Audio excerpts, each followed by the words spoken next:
Amigos, el tema de esta semana va a dar mucho que hablar, no solo en estos días, sino a futuro, porque ha sido aprobada la reforma hacia la Guardia Nacional que la integra como parte de la Sedena. Y esto es interesante porque básicamente, mi tocayo, es el plan C para la Guardia Nacional de Obrador. En este caso ya van 2 intentos previos a que Obrador estaba buscando que la Guardia Nacional fuera parte o estuviera bajo la tutela de la Sedena. Y pues, aunque muchos arguyen y argumentamos que esto es parte de la militarización, parece que a Morena se le ha olvidado todas sus luchas previas a la toma del poder y pues aprobaron una cuestión que puede rayar en la militarización del país, cuando básicamente ya sabemos que la mayoría de la fuerza originaria de la Guardia Nacional son militares, y ahora con esta reforma el mando ya no va a ser un ex militar en retiro, que eso era de facto militar, pero ahora lo hizo legal, ¿no? Ahora puede ser un militar propiamente, los va a cubrir el fuero militar, también les va a dar algunas funciones similares al Ministerio Público, aunque no las equipara del todo. Y esto es una cuestión desde el punto de vista, yo creo que de la izquierda, más consecuente, que seguimos hablando de militarización del país, que va a rayar muchos puntos en derechos humanos, porque con esto del fuero militar, cuando se les exige transparencia en los casos simbólicos, en los casos escandalosos del ejército que no le gustan, pues hay mucha cautela, se cierran los casos, hay poca información. Está el ejemplo de Tlatlaya, los históricos del 2 de octubre, lo de Yotzinapa, que si el ejército no quiere cooperar, pues nada más no coopera. Entonces, con esta cuestión de la Guardia Nacional ya bajo tutela de la Sedena, pues estamos hablando de que estos escenarios podrían repetirse y que van a tener cierta impunidad, van a tener reglas militares, y que los civiles básicamente vamos a estar al margen. Ya la seguridad pública va a estar al margen de la acción de la Guardia Nacional. Y aunque sabemos el difícil problema de seguridad que tenemos en México, yo creo, mi tocayo, que va a ser algo muy complicado de resolver a través de la vía armada institucional, porque sabemos que los orígenes de la violencia son otros, que no responden necesariamente al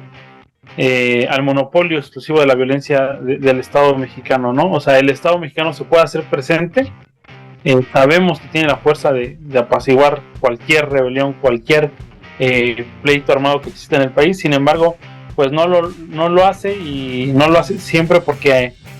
ya es parte de otra discusión, pero no necesariamente hay una necesidad política de hacerlo. El costo político puede ser muy alto, entre otras cosas, ¿no? Y bueno, en este va y viene de la reforma hacia la Guardia Nacional, y es increíble, a mí como alguien de izquierda, mi tocayo, que el PAN, el mismísimo PAN derechoso que repudiamos tú y yo, le haya tenido que recordar a Morena que estuvo en oposición a la militarización con Calderón, con Peña Nieto, y que ahora que tienen la mayoría calificada, que tienen la mayoría de los estados, promovieron esta reforma, la pasaron con la mayoría calificada, gracias a Yunes también, que nosotros estábamos hablando de él fuera de cámaras. Y pues así va a seguir, mi tocayo. También hablaban de que la carrera política del Ejército, de la Marina y la Guardia Nacional puede enfocarse también en la cuestión de ser candidateables a presidente. Es algo que no ocurre actualmente en el país, pero que solo estaba destinado hacia el Ejército. Ahorita ya se abrió un poco más. En general, la reforma, mi tocayo, yo no creo que vaya a traer paz al Estado mexicano, cualquiera de sus regiones del país. La verdad es que la paz no se consigue con las armas, no se consigue militarizando más la vida civil, sino atacando las raíces del problema. Y las raíces del problema no es una cuestión beligerante entre dos grupos o la hegemonía del poder militar, sino es la pobreza, la desigualdad. Y que aunque Obrador ha tenido ciertas cosas en ese aspecto, parece ser, mi tocayo, que pues estamos ya con esta reforma legalizando lo que muchos apuntaban y apuntamos como la militarización del país, que seguro va a dar todavía mucho que hablar, mi tocayo.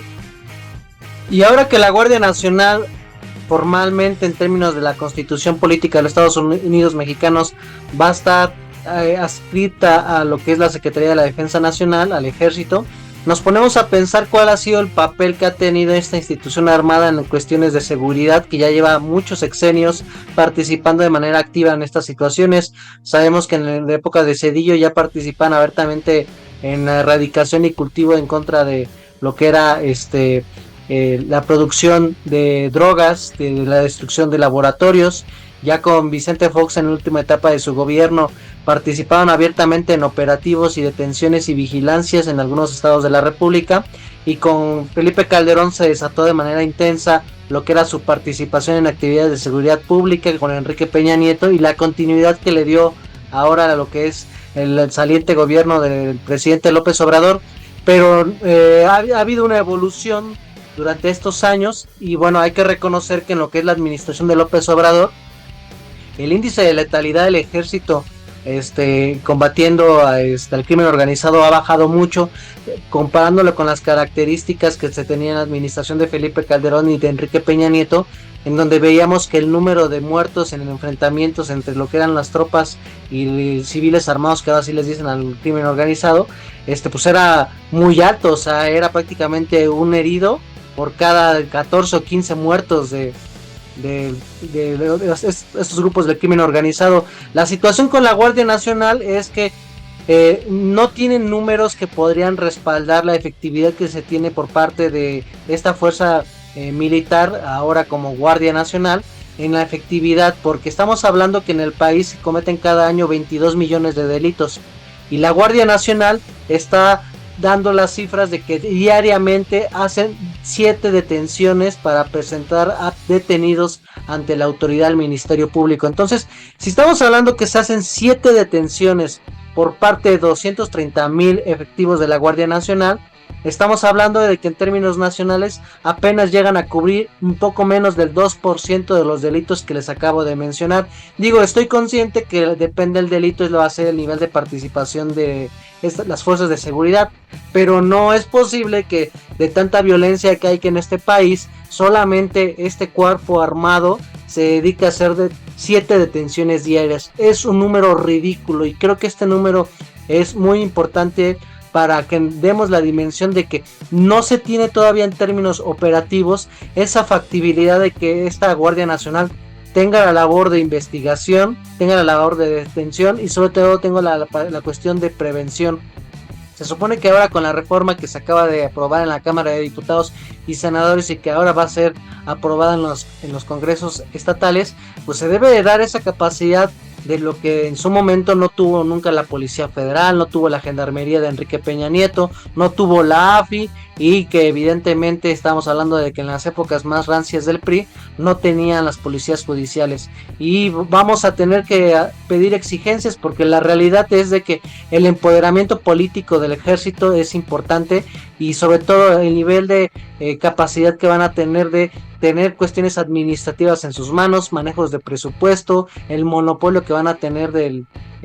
la persecución de delitos. Pero si la gente empieza a darse cuenta que la participación del ejército no disminuye el derecho de piso, las extorsiones, el secuestro, la trata de personas, en donde cada vez nos damos cuenta que se han ido diversificando el crimen organizado en un sinfín de delitos, pues nos vamos a dar cuenta que no nos va a servir de nada que tengan disciplina, que estén mejor armados, si no se hacen políticas efectivas de combate a los delitos diarios que invoca cada mexicano. Quizás no le vamos a pedir a la Guardia Nacional que está al pendiente de los asaltos en transporte público, que está al pendiente de la seguridad de la colonia, que pueda determinar en su momento tener cierto tipo de seguridad y orden en los puntos y flujos más importantes de paso de los trabajadores y de los estudiantes que día a día están circulando en las calles de este país, en las avenidas más importantes, en las carreteras. Pero si no se detiene de fondo lo que le está afectando ya en términos de la violencia, en términos de la extorsión,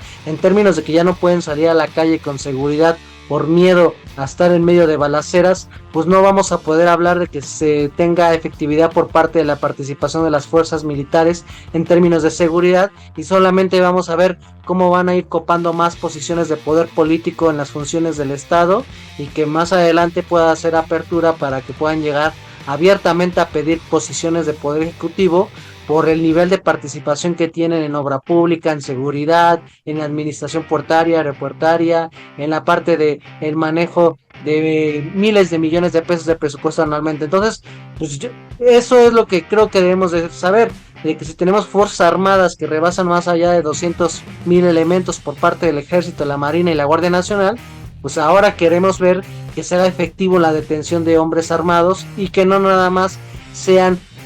cuerpos armados que se dediquen a hacer pasareles en carreteras, que se dediquen a hacer pasareles en avenidas principales, pero que no tengan un proceso de detención de los